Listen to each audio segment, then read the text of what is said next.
The chair recognizes the honorable member for Fox Hill. Mr. Speaker, I have the honor this morning to announce that the government proposes at the first reading stage today to introduce 2 amendments to existing laws. One amendment seeks to amend Section 30 of the Immigration Act to allow for a longer period for spousal permits. Yes. The law, as it presently reads, which applies to spouses of Bahamian citizens, will be amended to permit the board to grant a spousal permit for an indefinite period instead of the present limitation of 5 years.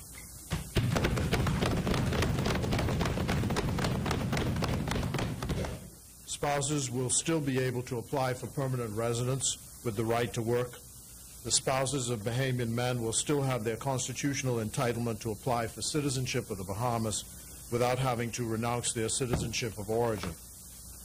This amendment is a fulfillment of the promise in our Charter for Governance on the question of spousal permits. This should relieve many of the processing issues and delays accompanying the applications for spouses who apply for legal status in the Bahamas in order to reside and work here. I am authorized also to say that the government is committed to removing the constitutional anomaly which exists with regard to women and the ability to pass on their citizenship to their children.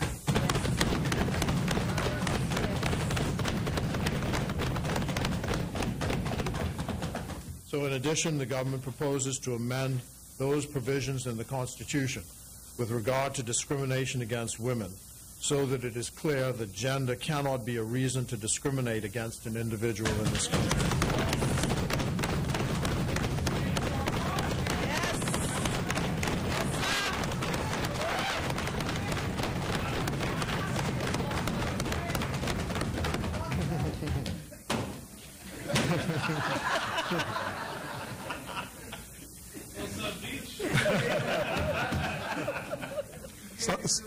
South Beach will hear you.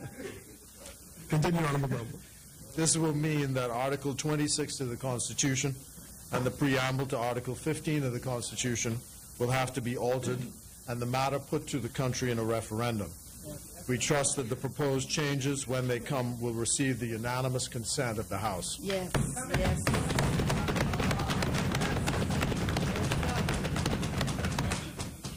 This will bring the Bahamas in line with other Western countries and remove one of the last vestiges of formal discrimination against women in the Bahamas.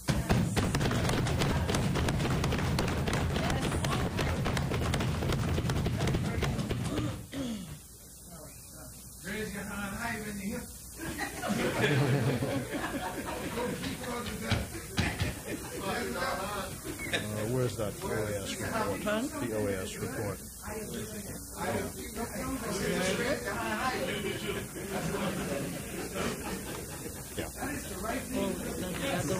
Yeah. Mr. Speaker, it's against that background that I wanted to draw members' attention into the OAS report in connection with the last general election, and it makes this point that 2012 marks the 50th anniversary of women's suffrage in the Bahamas.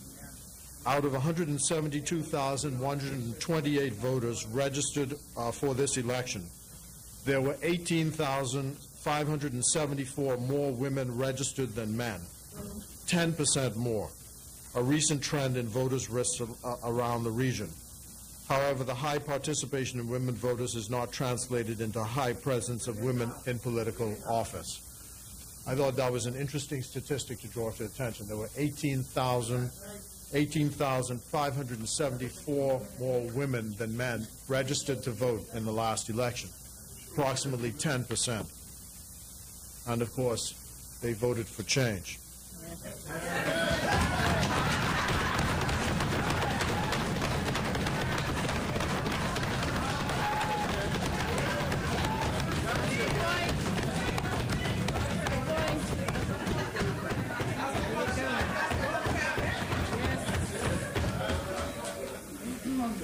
In commending the draft amendment to the Immigration Act with regard to spouses, we hope that this is seen as a first step toward ensuring that spouses, and women in particular, have equality of opportunity in this country.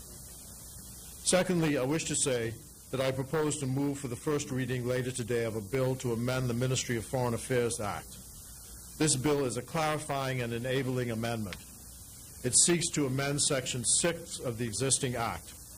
That Act creates the Minister of Foreign Affairs as a corporation sole. The Governor General under Section 6 of the Act is empowered to make regulations under the Act. The amendments seek to do two things. The first amendment is to Section 6A, which deletes the present section and seeks by the new section to make it clear that foreign service orders can be implemented and what those foreign service orders will do. When the new regulations or foreign service orders come into force, it is our expectation that a proper foreign service will be implemented with its own discrete career path for employees of the Ministry of Foreign Affairs at home and abroad.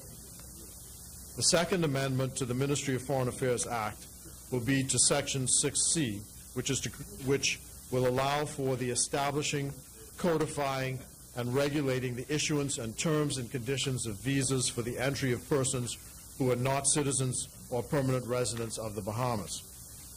I expect that the regulations will be laid for the issuance of visas by the fall of 2012. This is to put the issuance of visas on a transparent and more public and objective basis. At the moment, the issuance of visas is governed by an agglomeration of conventions left by the British, written and unwritten rules, and the inherent power of the government to regulate who enters the Bahamas. This, therefore, is designed to put the issuance of visas on a more formal basis. I commend these changes to the House. Thank you, Mr. Speaker.